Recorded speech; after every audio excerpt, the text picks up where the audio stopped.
Oknum dekan berinisial R di Universitas Bengkulu ditetapkan sebagai tersangka kasus dugaan penganiayaan terhadap guru besar, Wahyu Widada.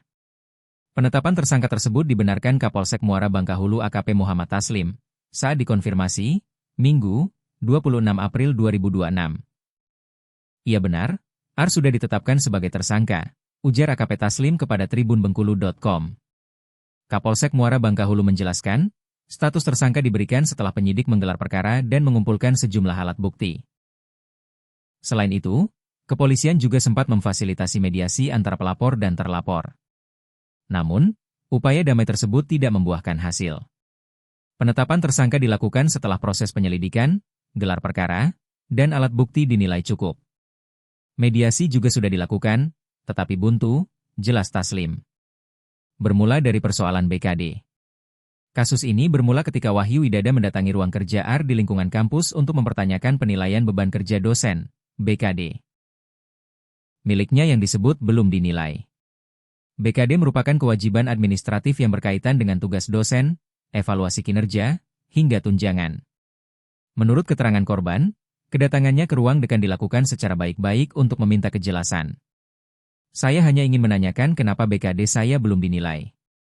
Tapi respons yang saya terima justru amarah dan kata-kata kasar, ungkap Wahyu saat itu.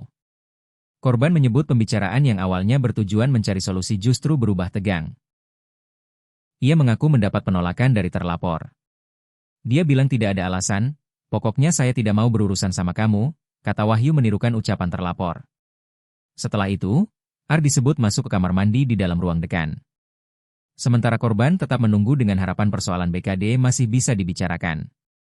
Beberapa menit kemudian, saat R keluar dan melihat korban masih berada di ruangan, situasi kembali memanas.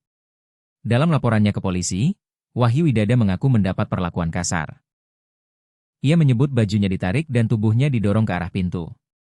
Selain itu, korban juga mengaku mengalami cekikan di bagian leher hingga menimbulkan luka cakar. Baju saya ditarik, lalu saya dicekik dan dipukul, ujarnya. Korban juga menyebut tangan kanannya mengalami luka gores akibat dorongan tersebut. Sebelum membawa perkara ini ke ranah hukum, korban mengaku sempat mencoba menyelesaikan persoalan melalui jalur internal kampus. Ia mendatangi pimpinan universitas, termasuk rektor dan wakil rektor, agar persoalan tersebut dapat ditengahi secara institusional. Namun upaya itu disebut tidak membuahkan hasil. Karena merasa tidak mendapatkan keadilan, korban akhirnya membuat laporan resmi ke Polsek Muara Bangkahulu.